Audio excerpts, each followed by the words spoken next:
4 तक चैप्टर पढ़ लिए थे। हमने पढ़ लिया राजस्थान का इतिहास का परिचय, राजस्थान के प्रमुख संत और लोक देवता, उत्सव त्योहार मेले पढ़ लिए थे, वस्त्र और आभूषण हमने पढ़ लिए। आज हम पढ़ेंगे राजस्थान की चित्रकला, आज हम पढ़ेंगे राजस्थान की स्थापत्य एवं शिल्प विविध आयाम, और आज हम पढ़ेंगे लोक संगीत। 3 चैप्टर आज हम करने का प्रयास करेंगे और फिर कल ये पुस्तक जो है वो अपन पूरा कर देंगे। तो चलिए करते हैं शुरुआत राजस्थान चित्रकला एवं लोक कलाओं के अंदर। राजस्थान में सर्वाधिक प्राचीन उपलब्ध चित्रित ग्रंथ कौन सा है बताएं। राजस्थान में उपलब्ध सर्वाधिक प्राचीन उपलब्ध चित्रित ग्रंथ कौन सा है? तो ओध नियुक्ति वृत्ति एवं 10 वैकालिका सूत्र चूर्णी, जो कि 1060 ईस्वी के अंदर जो है वो हमें रचित मिलते हैं। 2 ऐसे चित्रित ग्रंथ है, पहले का नाम है क्या?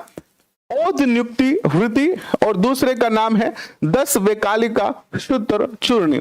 ये 2 जो है वो चित्रकला के प्राचीन जो है वो क्या है? चित्रित ग्रंथ है। राजस्थानी चित्रकला की जन्मभूमि किसे माना जाता है? तो मेदपाट अर्थात मेवाड़ जो है वो राजस्थान में चित्रकला की क्या है? जन्मभूमि है। राजस्थान में जो है चित्रकला का प्रारंभ जो है वो मेवाड़ से माना जाता है। मेवाड़ को राजस्थान की चित्रकला का जन्मभूमि जो है वो माना जाता है। नेक्स्ट क्वेश्चन देखिएगा। नेक्स्ट क्वेश्चन आता है राजस्थानी चित्रकला का प्रथम वैज्ञानिक विभाजन जो है वो किसने किया था? बहुत ही महत्वपूर्ण ये प्रश्न है आपका। आनंद कुमार स्वामी हैं जिन्होंने प्रथम बार जो है राजस्थानी चित्रकला का वैज्ञानिक विभाजन किया और इसको 4 स्कूल में डिवाइड किया। 4 स्कूलों में या 4 भागों में इसको जो है वो डिवाइड किया है। नेक्स्ट क्वेश्चन देखिएगा। आनंद कुमार स्वामी की प्रसिद्ध पुस्तक जो है वो कौन सी है जिसमें इन्होंने जो है वो डिवाइड किया था? तो राजपूत पेंटिंग नाम से इन्होंने एक पुस्तक लिखी 1916 में, और इसी राजपूत पेंटिंग नामक पुस्तक में इन्होंने जो है वो राजस्थानी चित्रकला को 4 भागों में जो है वो भागों में बांटा है। और मेवाड़ शैली किससे प्रभावित थी? मेवाड़ शैली जो है अजंता चित्र शैली से प्रभावित थी। जो अजंता की चित्र शैली थी उसी प्रकार की चित्र शैली जो है वो मेवाड़ शैली में की होती है। तो इसीलिए हम कहते हैं, हम कह सकते हैं, हमारे इतिहासकारों ने कहा कि जो मेवाड़ चित्र शैली है वो अजंता चित्र शैली से जो है वो क्या रही है? प्रभावित रही है। नेक्स्ट देखिए, राजस्थानी चित्र शैलियों को कितने स्कूलों या वर्गों में जो है वो बांटा गया है? तो 4 स्कूलों या वर्गों में बांटा गया है। मेवाड़, मारवाड़, हाड़ौती व ढूंढाड़। नेक्स्ट देखिए, मेवाड़ स्कूल में किन शैलियों को शामिल किया गया है? तो चावंड शैली, उदयपुर, नाथद्वारा, देवगढ़ तथा शावर, शाहपुरा, बन्नेड़ा, नागौर, बागौर, नागौर नहीं आएगा, नागौर तो आएगा मारवाड़ में, बागौर, भीलवाड़ा। बागौर कहाँ है? भीलवाड़ा के अंदर स्थित है। बागौर कहाँ स्थित है? भीलवाड़ा में स्थित है। एंड केलवा, ठिकाना, ये जो स्थान है वो किस में गिने जाते हैं? मेवाड़ चित्र शैली में गिने जाते हैं। अगर आप इसका डिटेल सेशन पढ़ना चाहते हैं तो हमने लास्ट 2022 के एग्जाम के लिए जो है डिटेल सेशन भी करवाया है चित्रकला का, आप वो जाके देख सकते हैं। और यहाँ पर भी हम इतिहास के अंदर जो है इसको करवाएंगे, इतिहास और कला संस्कृति तो पढ़ेंगे। तो मारवाड़ स्कूल में किन शैलियों को शामिल किया गया है? तो मारवाड़ स्कूल की जो शैलियां हैं उनमें आता है जोधपुर, किशनगढ़, बीकानेर, अजमेर, नागौर, सिरोही, जैसलमेर एंड घानेराव, भिनाय, रिया और जूनिया ठिकाना। ये कुछ स्थान है जो कि मारवाड़ स्कूल के अंदर जो है वो आता है। ठीक है। नेक्स्ट क्वेश्चन, हाड़ौती स्कूल में किन शैलियों को शामिल किया गया है? इसमें बूंदी, कोटा और झालावाड़ को शामिल किया गया है। और ढूंढाड़ स्कूल में जो शैलियां शामिल है उनमें आमेर, जयपुर, शेखावाटी, अलवर, उनियारा एंड ओझियान होना चाहिए था यहाँ पर, शायद झिलाए, ठीक है, झिलाए ही ठीक है, झिलाए, ईसरदा, शाहपुरा एंड सामोद ठिकाना शैली जो है वो इसके अंदर आते हैं। नेक्स्ट देखिएगा, किस शैली के अंतर्गत पोथी ग्रंथों का सर्वाधिक चित्रण हुआ है? पोथी ग्रंथ क्या होते हैं? जैसे मान लीजिए आप बचपन में ऐसे एक A4 साइज पे आप, या फिर बचपन में आप स्कूल में चार्ट बनाते थे ना, चार्ट पर चित्रकारी करते थे।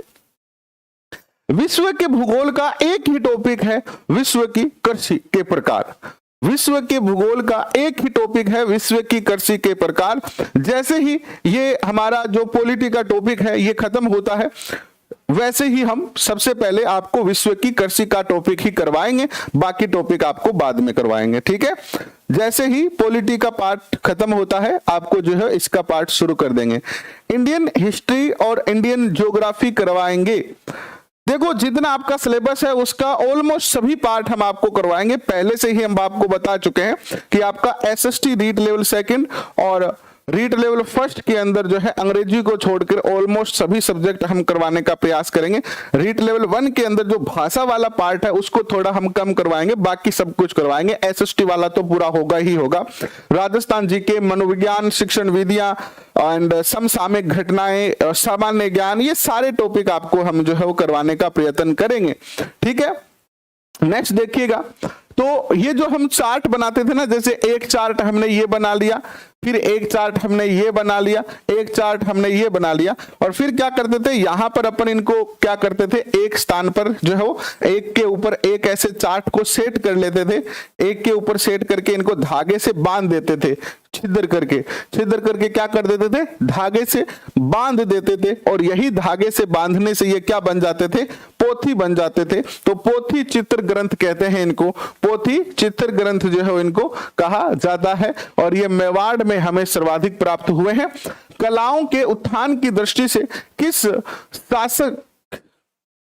शासन काल स्वर्णिम काल कहलाता है?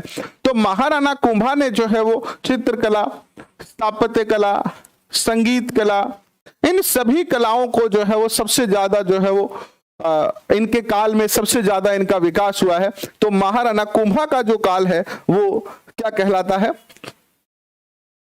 कला के दृष्टिकोण से जो है वो क्या कहलाता है? स्वर्णिम काल जो है वो कहलाता है। भागवत पुराण का परिजात अवतरण किस चित्रकार ने बनाया? नाना राम ने जो है वो बनाया है। किसने बनाया है? नाना राम ने। नेक्स्ट देखिए, चित्तौरों की ओवरी या चित्तौरो तस्वीरों रा कारखाना, चितेरोरी ओवरी या तस्वीरारो कारखानों नामक जो चित्रशाला का निर्माण करवाया था वो किसने करवाया था? महाराणा जगत सिंह ने करवाया था। किसके काल में लघु चित्रों का सर्वाधिक निर्माण हुआ है?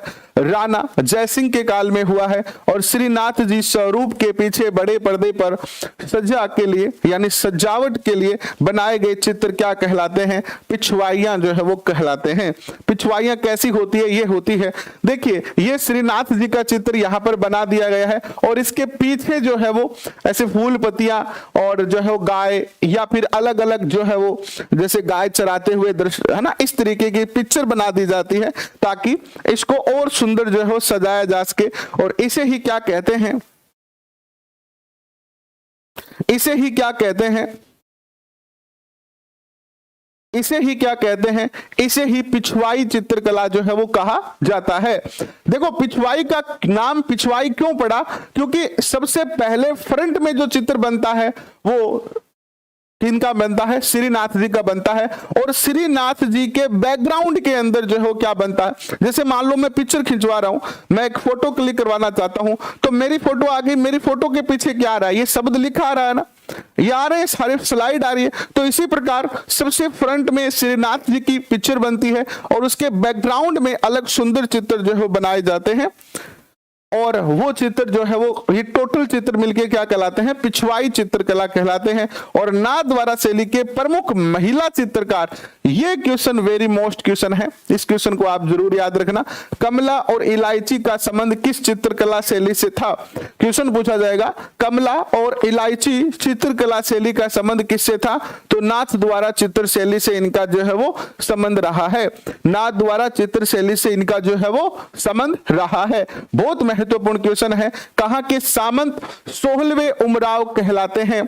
कहां के सामंत है जो 16वें उमराव कहलाते हैं? तो देवगढ़ के जो सामंत है वो 16वें उमराव जो है वो कहलाते हैं। नेक्स्ट क्वेश्चन देखिएगा, देवगढ़ शैली को किसके द्वारा प्रकाश में लाया गया? तो श्रीधर अंधारे जो है श्रीधर अंधारे ने देवगढ़ शैली को लोगों के मध्य जो है पॉपुलर बनाया और इसको प्रकाश में लाने का श्रेय जो जाता है वो इनको ही जाता है। सब सेल्फी लेते हैं, लेकिन सेल्फी के पीछे भी तो कुछ बैकग्राउंड आता ही है ना दिनेश जी। सेल्फी के पीछे भी जो है वो कुछ ना कुछ तो बैकग्राउंड में आता ही है। पश्चिमी भारत में यज्ञ शैली को जन्म देने वाला चित्रकार कौन था? तो अंगधर था। और मारवाड़ में कला संस्कृति का नवीन प्रवेश देने का श्रेय किसे दिया जाता है? मालदेव को दिया जाता है। किसे दिया जाता है? मालदेव को। और मारवाड़ शैली में सबसे जीवंत चित्र किसके काल में मिलते हैं? तो जसवंत सिंह के काल में हमें सबसे ज्यादा जीवंत चित्र जो है वो मिलते हैं। और मारवाड़ चित्र शैली को चरमोत्कर्ष पर किसने पहुंचाया, यानी मारवाड़ शैली को सबसे उच्च स्तर पर किसने पहुंचाया? तो मारवाड़ चित्र शैली को चरमोत्कर्ष पर पहुंचाने वाले थे राजा मान सिंह। मारवाड़ के शासक मान सिंह थे। नेक्स्ट देखिएगा, मारवाड़ शैली में किस पक्षी को बखूबी दर्शाया जाता है? यह क्वेश्चन भी बहुत ही मोस्ट है। कौन सा पक्षी है जो मारवाड़ चित्र शैली में मुख्य रूप से चित्रित होता है? तो खंजन। खंजन को दर्शाया जाता है। और उस्ता कलाकारों को बीकानेर में कौन लेके आया? महाराजा राय सिंह जो है वो इनको लेके आते हैं। और राय सिंह किन उस्ता कलाकारों को बीकानेर लेके आए? उस्ता अली रजा और उस्ता हामिद रुकनुद्दीन, ये दो चित्रकार लेके आते हैं ये। और ऊंट की खाल पर सोने की कलाकारी क्या कहलाती है? उस्ता कला कहलाती है। ऊंट की खाल पर जो सोने की कलाकारी होती है, ये देखिए, ये भी एक उस्ता कला का ही नमूना है, जिसमें ऊंट के बालों को काट कर जो है विभिन्न प्रकार की डिजाइन बनाई जा रही है। किसके काल में उस्ता कला चरमोत्कर्ष पर पहुंच गई थी? चरमोत्कर्ष पर पहुंच गई थी। तो महाराजा अनूप सिंह के काल में जो है वो उस्ता कला का विकास हुआ। आज भी ये कला बीकानेर में काफी प्रसिद्ध है। बनी ठनी चित्र किस चित्रकार के द्वारा बनाए गए हैं? मोर ध्वज और निहाल चंद। मोर ध्वज और निहाल चंद के द्वारा जो है ये बनाए गए हैं। बनी ठनी को एरिक डिक्सन ने क्या कहा? भारत की मोनालिसा कहा। ये जो चित्र है ये है मोनालिसा का चित्र। ये किसका चित्र है? मोनालिसा का चित्र है। और ये जो चित्र है वो है किसका चित्र? बनी ठनी का चित्र है। तो इसी बनी ठनी को भारत की मोनालिसा कहा। किसने किसने कहा? एरिक डिकिंसन ने कहा। एरिक डिकिंसन ने कहा। ठीक है, तो ये दोनों चित्र आपके सामने हैं। और भारत सरकार ने बनी ठनी पर डाक टिकट कब जारी की? 1973 में जो है वो भारत सरकार ने बनी ठनी पर जो है वो क्या की?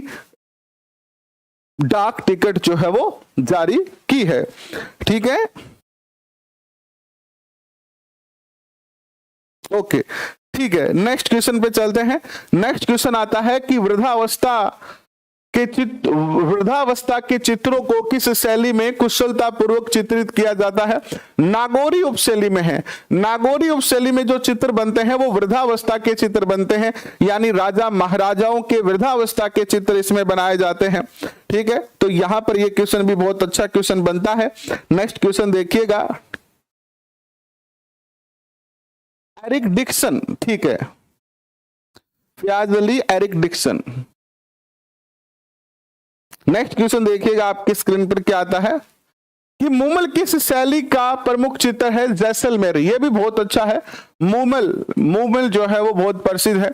और रंग महल जो एक मूमल की पुस्तक भी आती है करंट अफेयर की, तो मंथली आती है एक तो मूमल की करंट अफेयर की पुस्तक और एक आती है ईयरली करंट अफेयर की पुस्तक।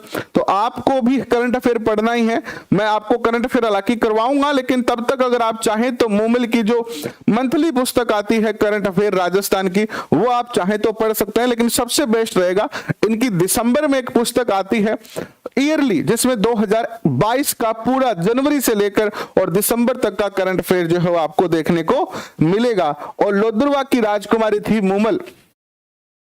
ठीक है, बिल्कुल सही बताया है आपने। इनकी जब मैंने आपको कहानी भी बताई है मूमल की, ढोला मरवन या ढोला मूमल की कहानी भी मैंने आपको बताई है। नेक्स्ट क्वेश्चन देखिएगा, रंग महल जो संसार भर में भित्ति चित्र के लिए प्रसिद्ध है, किसने बनवाया था? राव छत्रसाल ने बनाया था। और बूंदी की चित्रशाला का निर्माण किसके काल में हुआ? राव उमेद सिंह के काल में। और महिलाओं द्वारा शिकार किस चित्र शैली की पहचान है? महिला शिकार करने जाती है जंगलों में धनुष वगैरह लेकर, तो इस तरीके के चित्र जो है वो कौन बनाता है? इस तरीके के चित्र जो है वो किस चित्र शैली की जो है वो विशेषता है? तो कोटा चित्र शैली की विशेषता है। और ये क्वेश्चन भी बहुत ही महत्वपूर्ण है, मोस्ट क्वेश्चन में लिखेंगे आप इसको। नेक्स्ट देखिएगा, कोटा चित्र शैली का स्वतंत्र अस्तित्व स्थापित करने का श्रेय जाता है महाराव राम सिंह को। एंड आमेर शैली के चित्रों का आरंभिक ग्रंथ कौन सा है? यशोधरा चरित्र 1591 में बना था ये।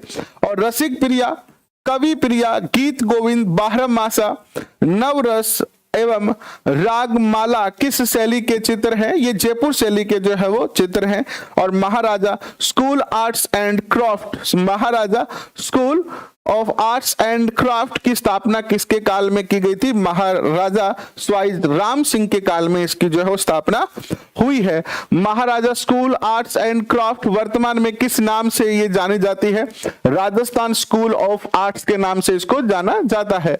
जयपुर के भित्ति चित्रों के चित्रण की पद्धति कौन सी है? यह है आला गीला पद्धति, आराइस तथा मोरास की पद्धति। ये क्या है? भित्ति चित्रों की जो है वो अलग अलग टेक्निक है, पद्धतियां हैं। शिव कुमार व डालू राम किस चित्र शैली के प्रसिद्ध चित्रकार थे? ये अलवर शैली के प्रसिद्ध चित्रकार थे, शिव कुमार और डालू राम। नेक्स्ट क्वेश्चन देखिए आपके स्क्रीन पर क्या आता है। नेक्स्ट क्वेश्चन आता है कि प्रसिद्ध चित्र ग्रंथ गुलिस्ता, प्रसिद्ध चित्रित ग्रंथ गुलिस्ता जो है वो किसने तैयार करवाया, जिसके निर्माण में तत्कालीन 1 लाख रुपए का खर्च हुआ? तो विनय सिंह। और विनय सिंह कहां के शासक थे? अलवर के शासक थे विनय सिंह, जिन्होंने गुलिस्ता नामक जो है वो एक चित्रों का ग्रंथ तैयार करवाया। उस समय इसकी जो खर्चा आया था वो कितना रुपए आया था? उस समय उसका खर्चा आया था 1 लाख रुपए, 1 लाख रुपए का खर्चा हुआ। वेश्याओं के चित्र, ये भी बहुत ही अच्छा क्वेश्चन है, मोस्ट में लिख सकते हो आप इसको। वेश्याओं के जो चित्र हैं वो किस शैली में बने होते हैं? तो अलवर शैली जो है वो वेश्याओं के चित्र जो है वो बनाती है। वेश्याओं के चित्र यानी थोड़ा सा जो है वो साधारण भाषा में कहें तो बिना जो है वो कम वस्त्रों के चित्र बनाए जाते हैं, या बिना वस्त्रों के चित्र जो है वो महिलाओं के बनाए जाते हैं। वेश्याओं के चित्र बनाए जाते हैं जिनमें थोड़ा सा अंग प्रदर्शन दिखाया जाता है। जैसे आजकल की जो हिंदी मूवीज आती है उनमें किस तरीके से गानों वगैरह में अंग प्रदर्शन दिखाया जाता है, इसी तरीके से जो है अंग प्रदर्शन के चित्र, वेश्याओं के चित्र जो है वो अलवर शैली की जो है वो पहचान रही है। नेक्स्ट क्वेश्चन देखिएगा आपके स्क्रीन पर आता है कि उनियारा शैली के विकास का मार्ग किसने प्रशस्त किया? नरूका ठिकाने ने। ठीक है, उनियारा शैली का। और किसे ओपन आर्ट गैलरी के नाम से जाना जाता है? ओपन आर्ट गैलरी के नाम से जो है वो शेखावाटी को जाना जाता है भित्ति चित्रों के लिए। ठीक है, भित्ति चित्रों के कारण ओपन आर्ट गैलरी कहा जाता है। और राजस्थान की कौन सी लोक कला का प्रदर्शन दशहरे से पहले श्राद्ध पक्ष में किया जाता है? सांझी। घर की दीवार पर जो है वो घर की कन्याएं, लड़कियां जो है वो सांझी का निर्माण करती है। क्या होती है सांझी? होली से पहले इसको जो है वो दशहरे से पहले बनाया जाता है श्राद्ध पक्ष में। ये जो है वो घर की जो दीवार होती है उस पर इस तरीके के घर की लड़कियां चित्र बनाती है। इसमें अलग अलग तरीके के चित्र जो है बनाती है। खास तौर पर आजकल तो क्या है, पक्के मकान होने लगे हैं तो कम बनते हैं, लेकिन पहले जो है वो कच्चे दीवारें होती थी गोबर की। तो घर में पहले मुझे याद है हम बचपन में थे तब तो गायों का गोबर इकट्ठा करते थे, एक दूसरे के घर पे जाके। जैसे मान लीजिए कि हमारे मोहल्ले में 5 हमारे जानकार घर हैं और हमने उनके घर पे जाके पहले दिन कह के आते थे कि कल आप गोबर जो है वो हमें दोगे, गायों का गोबर हमें दोगे। और फिर सुबह उठकर हमारे घर के अंदर हमारी माता जी वगैरह जो है उनके घर पे जाते थे और वो बटले भर भर के हम गोबर लाते थे। उसमें जो है सफेद मिट्टी को छान के गोबर में मिलाते थे और फिर मिट्टी और गोबर को मिलाकर और जो दीवारें होती थी घर की उन पे लेव दिया जाता था, और इसके बाद जब लेव सूख जाता था तो सांझी उस पे जो है वो बनाई जाती थी, और इस तरीके की जो है अलग अलग तस्वीरें बनती है। आजकल तो ऐसी तस्वीरें बना देते हैं ऐसे घर की दीवारों पर, ये लो जी ये सांझी हो गई है ना, आजकल ऐसी तस्वीरें बना देते हैं सांझी के लिए। कुंवारी कन्याओं द्वारा सांझी को किसका रूप मानकर जो है पूजा की जाती थी? तो पार्वती का जो है रूप मानकर जो है इसकी पूजा की जाती थी कुंवारी कन्याओं के द्वारा, है ना। ठीक है, आ रहा है समझ में आपको? नेक्स्ट देखिएगा,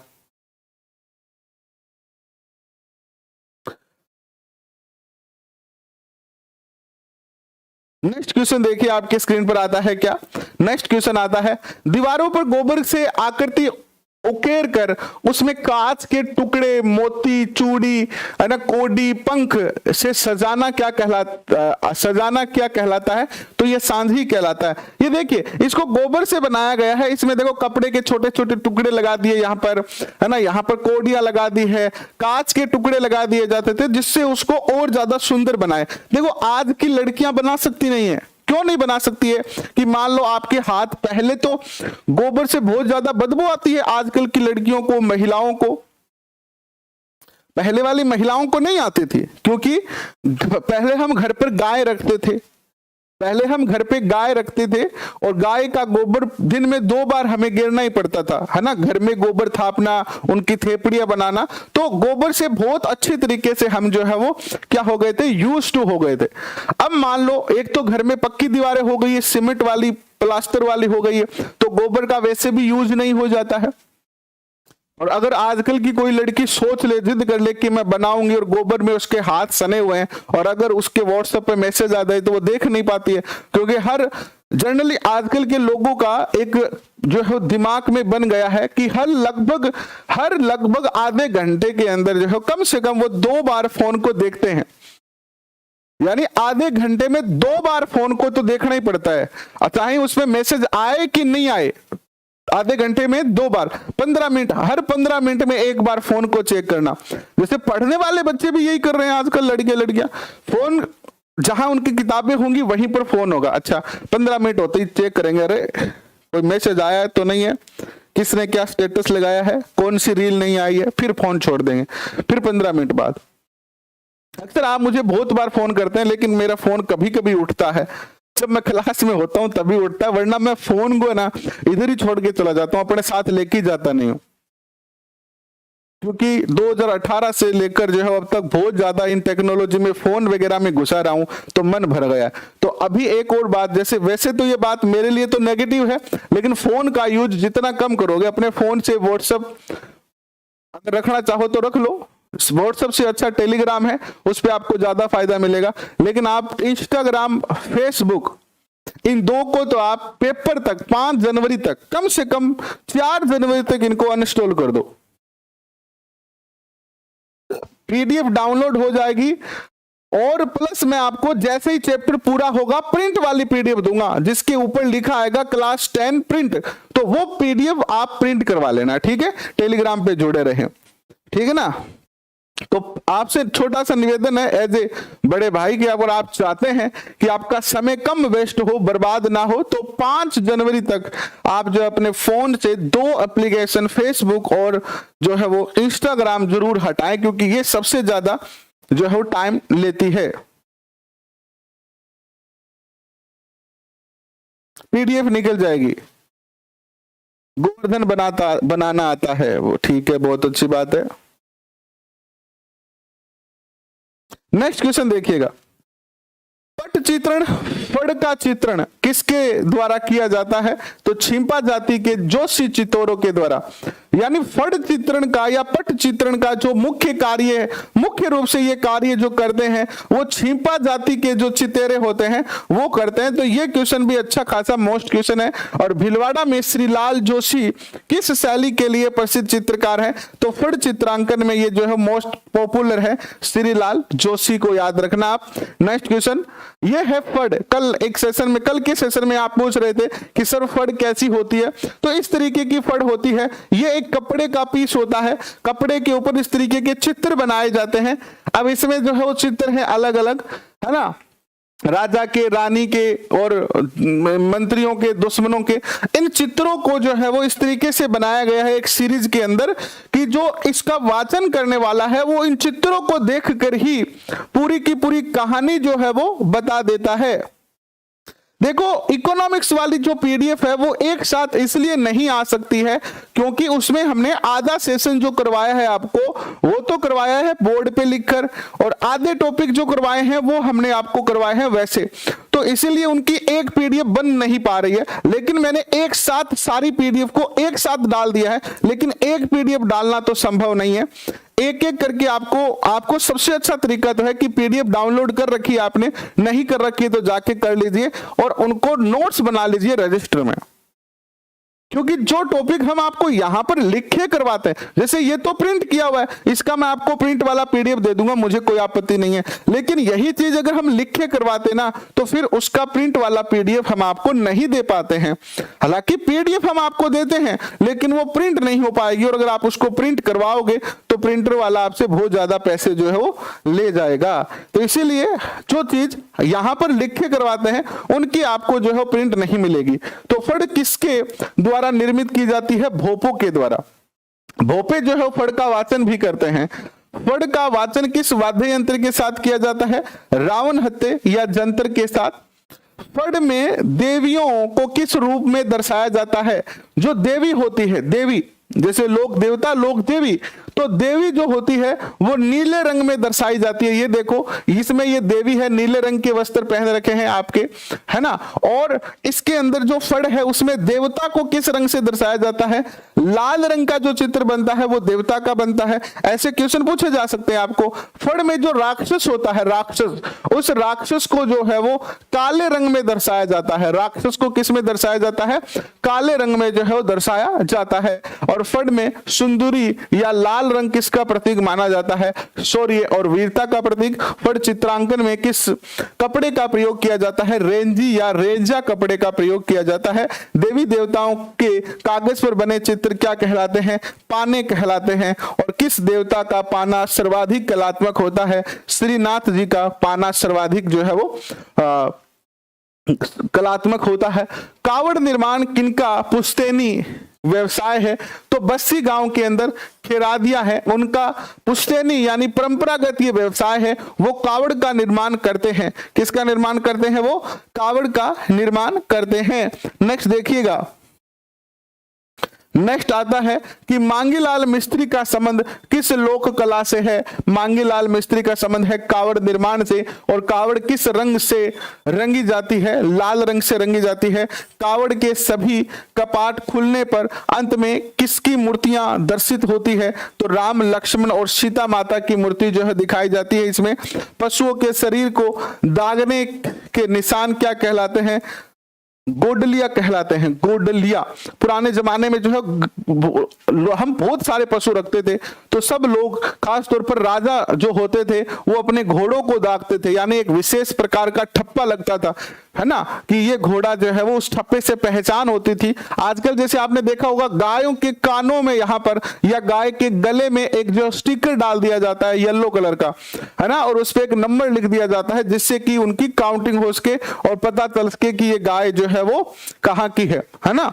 तो इसी तरीके से पहले घोड़ों को दागा जाता था, गर्म करके कोई लोहे की वस्तु और उसको घोड़े के ऊपर छाप दिया जाता था। हालांकि किसी भी पशु के अगर ऊपर हम गर्म चीज लगाएंगे तो उसको दर्द होगा, तो ये भी एक पशुओं के लिए यातना का प्रतीक था, यानी यातना मिलती थी, उनका पशुओं का शोषण होता था, उनको बड़ा कष्ट होता था। सोचिए कि आपके ऊपर एक लोहे का सरिया गर्म करके और ऐसे हाथ के ऊपर चेपा जाए तो कितना ज्यादा दर्द होगा आपको। मुझे तो बहुत होगा, आपको भी बहुत होगा, ऐसे ही पशुओं को भी होता था। लेकिन वर्तमान में ये जो है वो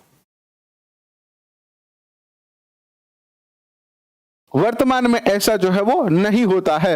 नेक्स्ट क्वेश्चन देखिएगा आपके स्क्रीन पर। पशुओं को दागने की प्रक्रिया क्या कहलाती है? अटेरना कहलाती है। और राजस्थान में मेहंदी कहाँ की प्रसिद्ध है? सोजत पाली। सोजत कहाँ है? पाली में है, तो पाली सोजत की जो मेहंदी है वो प्रसिद्ध है। और दीपावली पर मेहंदी के कौन से प्रकार का अलंकरण बनाया जाता है? पान, शंख, हटड़ी की भात और पगल्या। करवा चौथ पर मेहंदी के कौन से प्रकार के अलंकरण बनाए जाते हैं? छबड़ी और स्वास्तिक। एंड मकर संक्रांति पर मेहंदी किस प्रकार का अलंकरण होता है?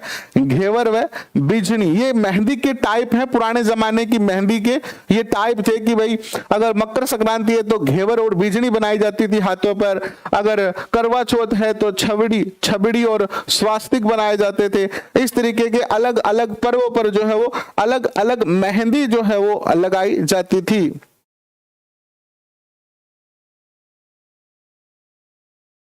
नेक्स्ट क्वेश्चन देखो, रक्षाबंधन पर मेहंदी के कौन से प्रकार का अलंकरण बनाया जाता था? लहरिया व चिक नामक जो है वो। और शादी पर मेहंदी के कौन से प्रकार का अलंकरण बनाया जाता था?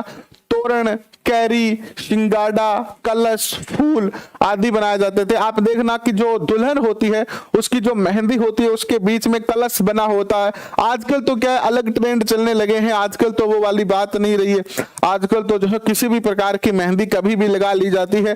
बट प्राचीन समय में यानी हमारी जो राजस्थानी जो संस्कृति है उसमें हर एक उत्सव के लिए अलग प्रकार के रीति रिवाज थे, अलग प्रकार के वस्त्र होते थे, अलग प्रकार की पगड़ियां होती थी, अलग प्रकार की मेहंदी होती थी, है ना। हर त्योहार के लिए अलग तरीके के रीति रिवाज होते थे। मेहंदी के प्रकार जनरली आप पढ़ लो। आपको याद रखना है कि मेहंदी प्रसिद्ध कहां की है? पाली की मेहंदी प्रसिद्ध है, सोजत पाली की। जनरली तो यही क्वेश्चन पूछा गया, अब तक के पेपरों में मेहंदी के प्रकार तो नहीं पूछे गए हैं। गोदना गुदवानी का सर्वाधिक प्रचलन किनमें था? आदिवासी जो लोग थे वो अपने शरीर पर टैटू बनाते थे। और आजकल देखो मैं कई ऐसे वीडियोस दिखते हैं जिनमें कई लड़कियों ने तो पूरे शरीर के ऊपर टैटू बना लिया। अभी एक मैं YouTube पर वीडियो देख रहा था, 10-15 दिन पहले की बात है, तो एक लड़की का वीडियो देखा, उसके शरीर के ऊपर यानी यहां चेहरे से लेकर और पूरे नीचे एडी तक पूरे शरीर पर जितना भी दिख रहा था उसमें दिखाया गया था टैटू। और टैटू गर्ल के नाम से भी जानी जाती है। और प्राचीन समय में केवल आदिवासी ही टैटू बनाते थे, लेकिन आजकल इसका पर्सनल हर समाज, हर जाति, हर वर्ग में जो है वो होने लगा है। लेकिन अगर आप आदिवासियों के टैटू देखोगे ना तो बड़े प्यारे टैटू होते थे। अगर आप प्राचीन अगर आपके क्षेत्र में आदिवासी रहते हैं या आप नेट पर सर्च करो प्राचीन आदिवासियों की, वो टैटू कैसे बनाते थे? वो टैटू बनाते थे जैसे गाल के ऊपर यहाँ पर आंखों पे 3 जो है टिक्की सी बना देते थे, यहाँ ठोडी पर 3 टिक्की सी बना देते थे। अनाप शनाप नहीं बनाते थे वो, सीधी बात है। आजकल तो क्या है, लोगों ने ऐसा ट्रेंड चला दिया कि पूरे शरीर को ऐसे बेकार बना के छोड़ देते हैं। सोचो कि उस लड़के या लड़की का बुढ़ापा कैसा होगा जब वो 60 साल के हो जाएंगे और मेरा पोता पूछेगा, दादी और थारे के मंड रहे हो, है ना। जवानी तो 4 दिन की है, 4 दिन की तो है। कितने साल तक जवान है आप और हम? ये जो समय है ना बड़ा तेजी से जा रहा है। तो कभी भी कोई भी डिसीजन लेना तो ऐसा, हमारी जैसे हमारी दादी थी तो उनके हाथ पर यहाँ पर ओम बना होता था, ओम का उन्होंने टैटू बनाया था। तो हम उनसे पूछा करते थे कि दादी आपने ये टैटू कहाँ बनाया? तो दादी कहती थी कि मैं मेले में गई थी तो वहां पर बनाया था, ओम बनाया था एक हाथ पर, खाली इधर हाथ पर ओम। ये तो चल जाता है, लेकिन सोचो कि आपने पूरे शरीर के ऊपर तरह तरह के टैटू बना रखे हैं और आप 60 साल के हो गए हैं और आपके पोता पोती आपसे पूछ रहे हैं, तो आप क्या जवाब दोगे? तो हमेशा जब भी कोई काम करे तो भविष्य को, आने वाले समय को भी ध्यान रखेंगे। जो लड़का लड़की आज कोई डिसीजन ले रहा है और इस डिसीजन का कल क्या परिणाम होगा, आज अगर मैं कोई डिसीजन ले रहा हूं इसका कल क्या परिणाम निकलेगा, अगर ये सोचकर उस डिसीजन को लेता है तो वो 99% कभी भी गलत डिसीजन नहीं लेगा।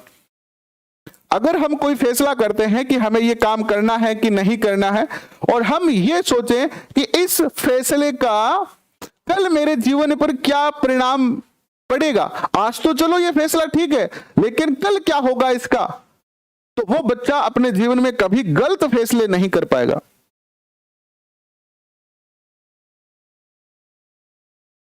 नहीं, जॉब वाला तो नहीं है, लेकिन तो अच्छा नहीं लगता है। ओवर कोई भी चीज होते हैं, अति हर चीज की माड़ी, आपने मारवाड़ी में कहे तो। ग्रामीण क्षेत्र में भंडारण के उद्देश्य से चिकनी मिट्टी की सहायता से किसका निर्माण किया जाता था? कोठियां बनाई जाती थी। चिकनी मिट्टी की इस तरीके से कोठियां बनाई जाती थी जिनमें अनाज डाल दिया जाता था, जैसे एक बाजरा, और इसके नीचे एक यहां पर क्या बना दिया जाता था? गेट बना दिया जाता था, और पूरे वर्ष का बाजरा इसमें डाल दिया जाता था और ऊपर से उसको बंद कर दिया जाता था। अब जब भी बाजरे की जरूरत होती थी, यहां से गेट खोला, बाजरा जितना आवश्यक है वहां से निकाला और चलो। ये क्या कहलाती थी? कोठियां कहलाती थी।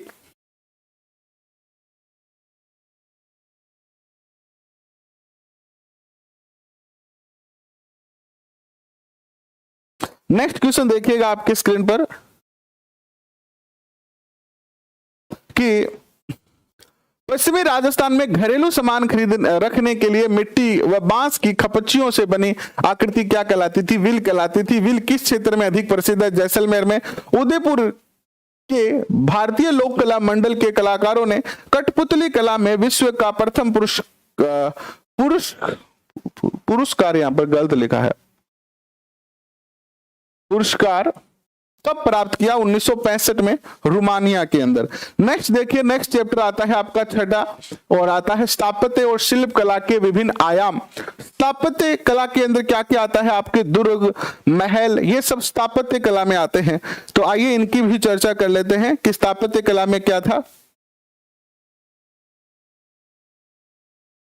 क्या आता है। देखिए पहला क्वेश्चन, जो अभी अभी बच्चे जुड़े हैं उनको मैं बता देता हूं कि प्यारे बच्चों, मेरे विद्वान साथियों, हम क्या पढ़ रहे हैं? हम पढ़ रहे हैं अभी वर्तमान जो हमारा स्कूल के अंदर सिलेबस चल रहा है एनसीईआरटी, उसके अंदर एनसीईआरटी के साथ ही माध्यमिक शिक्षा बोर्ड ने अपनी एक पुस्तक लगा रखी है जिसका नाम है कक्षा 10 में राजस्थान का इतिहास एवं संस्कृति, और इसी कक्षा 10 की पुस्तक को हम अब जो है वो अध्ययन कर रहे हैं, और उसका ये छठा चैप्टर है। इससे पहले हम इसके 5 चैप्टर जो है वो पढ़ चुके हैं, और ये जो पुस्तक है वो आपके REET level first, REET level second मुख्य परीक्षा, सेकंड ग्रेड मुख्य परीक्षा, सीएटी मुख्य परीक्षा, पटवारी मुख्य परीक्षा, एलडीसी मुख्य परीक्षा और राजस्थान के किसी भी एग्जाम के दृष्टिकोण से ये जो पुस्तक है वो बहुत ज्यादा महत्वपूर्ण है, इतिहास के दृष्टिकोण से, कला संस्कृति के दृष्टिकोण से।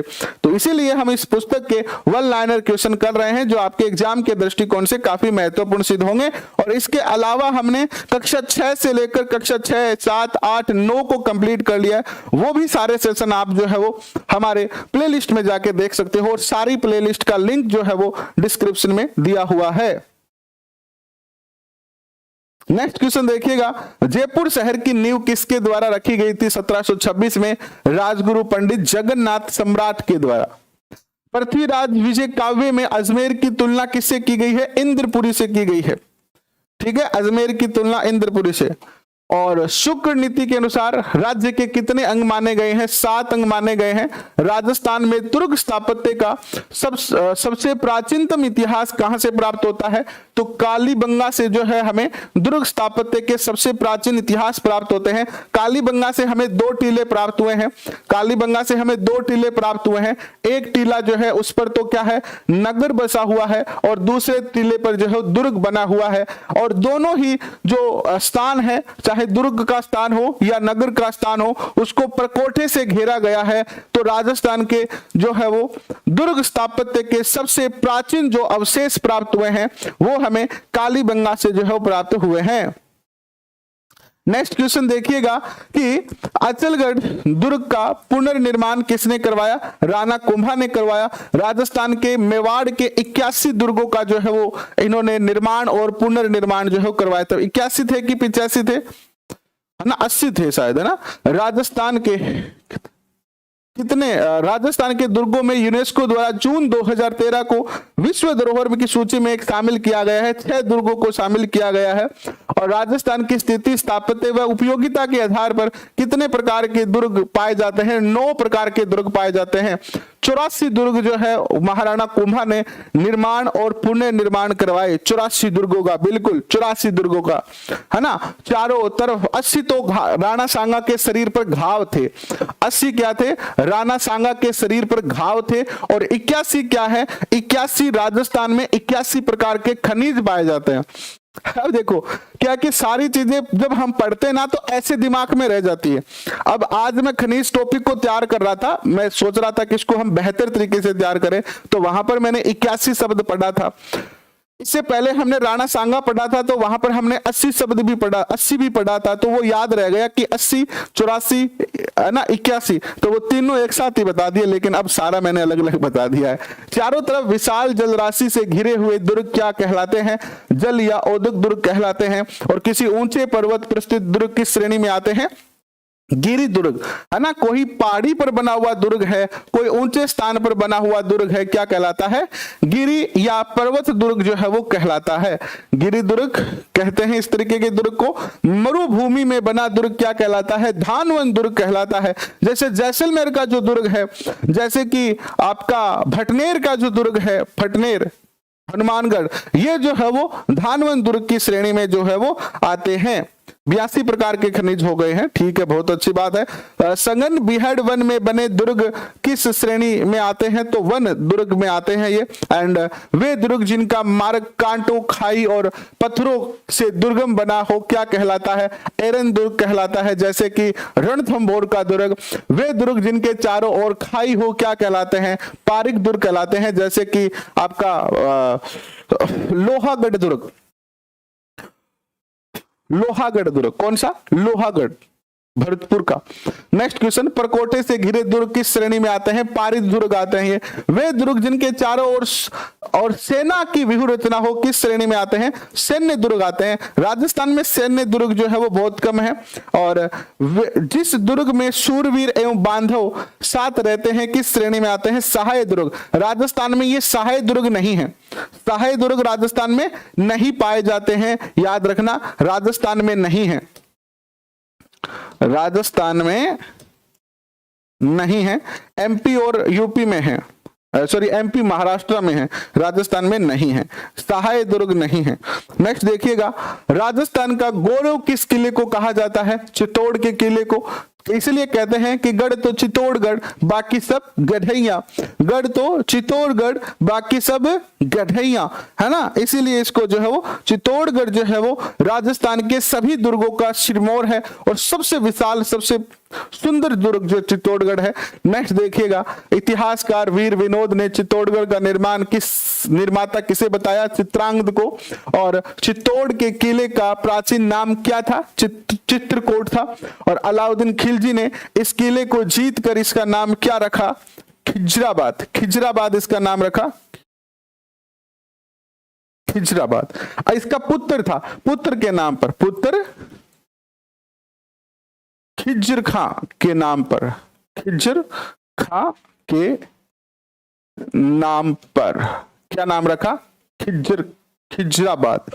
चित्तौड़गढ़ दुर्ग किस पठार पर स्थित है? मेसा के पठार पर यह स्थित है। नेक्स्ट देखिए, चित्तौड़गढ़ के किले में इतिहास के कितने प्रसिद्ध साके हुए हैं? 3 साके हुए हैं यहाँ पर। 1303 का पहला साका, इसके बाद बताओ 1303, इसके बाद 1303, आगे बताओ चित्तौड़ का दूसरा साका कब हुआ?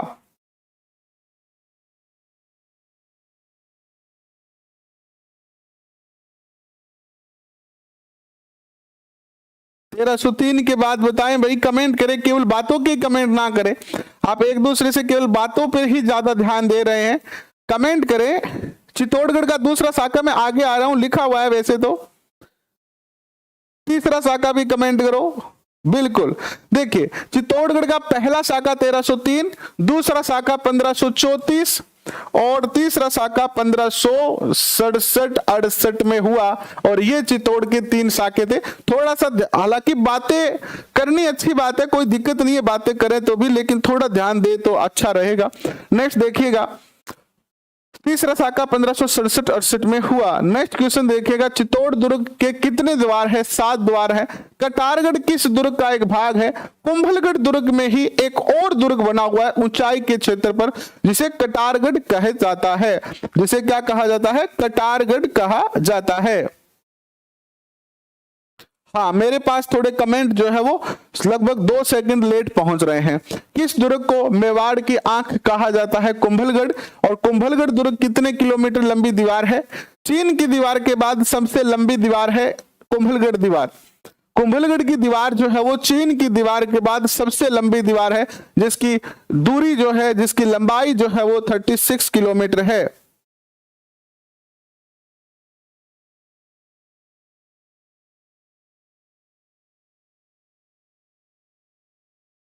नेक्स्ट देखिएगा, नेक्स्ट क्वेश्चन आता है आपका, हाँ, बादल महल भी इसी कटारगढ़ में है। कटारगढ़ में बादल महल है, और बादल महल में किसका जन्म हुआ है? महाराणा प्रताप का बादल महल। कर्नल टोड ने कुंभलगढ़ की तुलना किससे की है? एस्ट्रक्शन वास्तु से की है। और कुंभलगढ़ दुर्ग का मुख्य शिल्पी कौन था? मंडन था। यह क्वेश्चन याद रखना, कुंभलगढ़ का शिल्पी कौन था? मंडन था, याद रखना। ये किस दुर्ग के बारे में अबुल फजल ने कहा कि नीचे से देखने पर सिर की पगड़ी गिर जाती है? अगर आप दुर्ग को नीचे से ऊपर तक देखोगे, ऐसे मान लीजिए ये मेरे सामने दुर्ग है, मैंने इसे नीचे से देखना शुरू किया ऊपर तक, तो ऊपर तक देखूंगा तो अगर मेरे सर पर कोई पगड़ी है तो वो गिर सकती है। ऐसी बात कही किसने? ये बात कही कुंभलगढ़ दुर्ग के बारे में, ठीक है, अबुल फजल ने। रणथंबोर दुर्ग को किसने बनवाया था? रणथानदेव चौहान ने। रणथानदेव चौहान ने इसका जो है निर्माण करवाया। और रणथंबोर दुर्ग को किसने बख्तरबंद दुर्ग कहा है? अबुल फजल ने इसको बख्तरबंद कहा है। और किस दुर्ग में पीर सदरुद्दीन की दरगाह है? रणथंबोर दुर्ग में है। और शिवाना दुर्ग किस पहाड़ी पर स्थित है? तो 56 के पहाड़ पर जो है वो शिवाना दुर्ग जो है वो स्थित है। और शिवाना दुर्ग की स्थापना किसने की? वीर नारायण परमार ने 534 में। और अलाउद्दीन खिलजी ने किसे हराकर शिवाना दुर्ग पर अधिकार किया था? सातल देव, यहाँ के शासक थे सातल देव, है ना। सातल देव को हराया था इन्होंने। कब की बात है ये? 1308 की बात है क्या? 1308 की बात है क्या? कमेंट में बताओ। 1308 में हराया था क्या अलाउद्दीन खिलजी ने, जब वो फिरोजा के लिए वीरमदेव को लेने गया था, तब की बात है क्या ये? नेक्स्ट क्वेश्चन देखो, किसने मिट्टी का काल्पनिक बूंदी दुर्ग बनाकर उसे विजय कर अपनी प्रतिज्ञा पूर्ण की थी? महाराणा लाखा ने की थी। काल्पनिक दुर्ग बनाया, मिट्टी का दुर्ग बनाया खिलौने जैसा, और खिलौने जैसा दुर्ग बनाकर और उसको जीता किसने? लाखा ने, क्योंकि प्रैक्टिकली वो बूंदी को नहीं जीत पाए। इसकी कहानी हम पढ़ेंगे आगे, जब लाखा पढ़ेंगे तो। मिट्टी के नकली बूंदी दुर्ग की रक्षा किसने अपने प्राणों की बाजी लगाकर की थी? कुंभा हाडा ने की थी। और नेक्स्ट क्वेश्चन देखिएगा, गर्भ गुंजन तोप किस किले में स्थित है? तारागढ़ बूंदी में। और कौन सा किला सुदर्शनगढ़ के नाम से जाना जाता है? तो नाहरगढ़ को ही सुदर्शनगढ़ के नाम से जाना जाता है। नाहरगढ़ दुर्ग का निर्माता कौन था? स्वाई जय सिंह। बहुत अच्छा क्वेश्चन है। नाहरगढ़ दुर्ग जयपुर में स्थित है। किस दुर्ग में माधो सिंह ने अपनी 9 पासवानों के लिए एक समान 9 महल बनवाए थे? नाहरगढ़ में 9 पासवान थी। पासवान कौन होती है? ऐसी दासियां, ऐसी सुंदर दासियां, दासियां नहीं, ऐसी सुंदर दासियां जो कि राजा को पसंद आ जाती है, तो वो उनको जो है वो अपनी उपपत्नी का दर्जा दे देता है, या पासवान कहता है उनको। तो ऐसी ही अपनी 9 पासवानों के लिए इन्होंने 9 कमरे बनाए थे, जो एक दूसरे से सुरंग से भी जुड़े हुए थे। यानी इसका 2 उद्देश्य था। एक तो 9 की 9 पासवानों को राजी रखना कि कोई नाराज नहीं हो जाए। बा कहते थे बेहू ज्यादा प्यार करो, बा कहते थे बेहू ज्यादा प्यार करो, तो वो क्या करियो 9 जैसा एक जैसा एक कमरा बना दिया, तो बाऊ की अब सगड़ी की सगड़ी राजी होगी। दूसरों सुरक्षा के दृष्टिकोण से भी ये एक महत्वपूर्ण कार्य था कि 9 के 9 जो दुर्ग थे, कमरे थे, वो एक दूसरे से जुड़े हुए थे अंडरग्राउंड रूप से। तो राजा किस रूम में है, यानी वो कौन सी अपनी पासवान के साथ है, इसका पता कभी भी किसी को नहीं चलता था। राजा किसी भी कमरे में प्रवेश करता था और निकलता किसी कमरे से था। इसीलिए ये सुरक्षा के दृष्टिकोण से भी क्या था? बड़ा ही महत्वपूर्ण था। नेक्स्ट क्वेश्चन देखिएगा, गढ़ बिठरी किस दुर्ग को कहा जाता है? तारागढ़ अजमेर को। और अजमेर के गढ़ बिठली का निर्माण किसने करवाया था? अजय पाल ने करवाया था। और किस दुर्ग को विलियम बेटिक ने दुनिया का दूसरा जिब्राल्टर कहा था? जिब्राल्टर तो तारागढ़ दुर्ग को कहा था। और मेहरानगढ़ दुर्ग का निर्माण किसके द्वारा करवाया गया? राव जोधा 1459 में। देखो 1459 में मेहरानगढ़ दुर्ग है, 1559 में जो है वो किसका निर्माण है? उदयपुर का निर्माण है। और 1459 में ही जो है वो मेहरानगढ़ दुर्ग का निर्माण करवा के और जोधपुर की जो है वो नींव रखी थी। क्या रखी थी? जोधपुर शहर को बसाया था। मेहरानगढ़ को अन्य किस नाम से जाना जाता है? मयूर ध्वज, गढ़ चिंतामणि, मोर ध्वज, बहुत सारे नामों से जाना जाता है।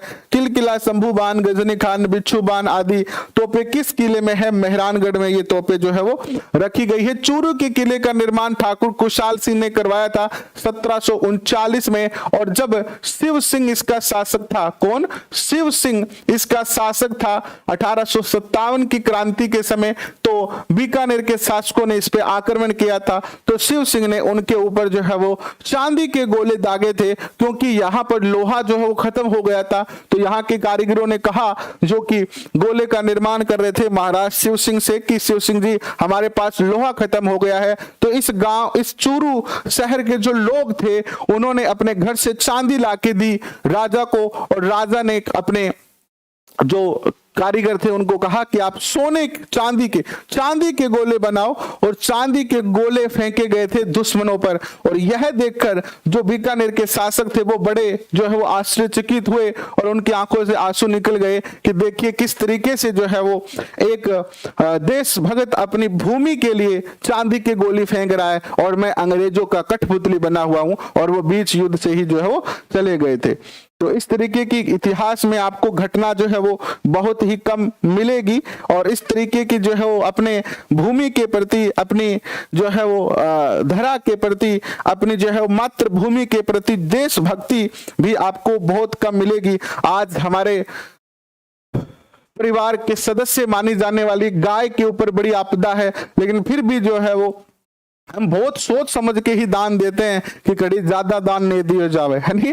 लेकिन एक समय ऐसा भी था चूरू के अंदर कि हमने अपने घर के सारे चांदी के बर्तन, चांदी के गहने, महिलाओं ने अपने चांदी के आभूषण सब दे दिए थे कि ले जाओ, लेकिन सबसे पहले मेरी मातृभूमि जो है वो बचनी चाहिए, उसकी रक्षा होनी चाहिए। 1857 के विद्रोह में किसके नेतृत्व में चूरू के किले से चांदी के गोले अंग्रेज व बीकानेर की सेना पर बरसाए गए थे? तो ठाकुर शिव सिंह के और अकबर का दौलत खाना, अकबर का मैगजीन नामक किला कहां पर है? अजमेर में। ब्रिटिश राजदूत टॉमस रो ने जहांगीर से सर्वप्रथम मुलाकात किस किले में की थी? मैगजीन के किले में ही की थी। कितना और रह गया मिनटों को देखते हैं, अभी तो ज्यादा पड़ा है, तो बाकी का करेंगे कल, बाकी का करेंगे अपन कल करेंगे।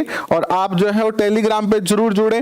टेलीग्राम का लिंक आपको नीचे डिस्क्रिप्शन में मिलेगा, और नीचे बहुत सारी पीडीएफ का भी लिंक मिला है, बहुत सारी प्लेलिस्ट का भी लिंक डाला हुआ है, आप जरूर डिस्क्रिप्शन चेक करें।